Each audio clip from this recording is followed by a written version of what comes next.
Okay, this is the second video. One thing I want to mention, guys, and I'm always ready for you to pick my brain and pick you guys' brain, because I know you guys have done so much, a lot of projects together. My method on this was there are 2 1/4 Torx 15 finishing screws driven at a 45-degree angle to hold down the tongue and groove. It seemed to work really well. After I got it down, someone said to me, "Oh, you should have sanded the boards before you put them down." Now, how the hell do you do that when you pull the tongue and groove together and you pull it tight, so you get a nice tight pattern there? The tongue pushes the groove out. So I've always found from experience that once you put it down, once you get your deck down, especially tongue and groove, any kind of wood, this is mahogany, so it does work different. The tongue will push the groove out, so no board is perfect, right? And you wind up with hills and valleys. So when I got done locking all the wood down, before I started sanding, I would actually come down here, I always done this, and take a plane look across the deck. Right, let's see. So we're looking across the deck there, and you could spot the high spots and the low spots.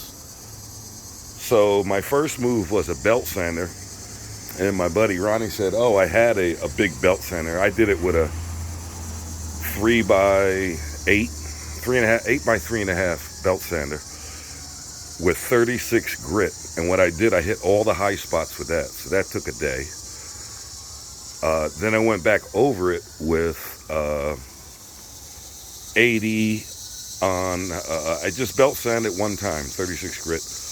All the rest of the sanding was done with Mr. Ross, ROS, random orbital sander. And I switched to 60 on my random orbital sander. And I went over the whole porch, hit the high spots again. The 60 brought it down really nice where I can get it with the 80. And then as I came down, it was easier to spot the high spots. After 80, of course, I went to 100. Solid paper sander, and on my random orbital sander, it has a vacuum feature that sucks the dust up as you go. So I finished it out with 100.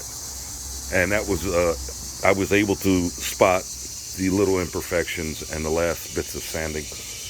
All right, so I just wanted to repeat myself in this video that that's how I did it. And I'm ready for my skirts. I'm going to frame it out with AZAC. My skirts have to be painted again, put those back. I might change the color scheme. Too much picoline is not good. It may be good the way it is, but I'll get some ideas from Ronnie and see what he thinks.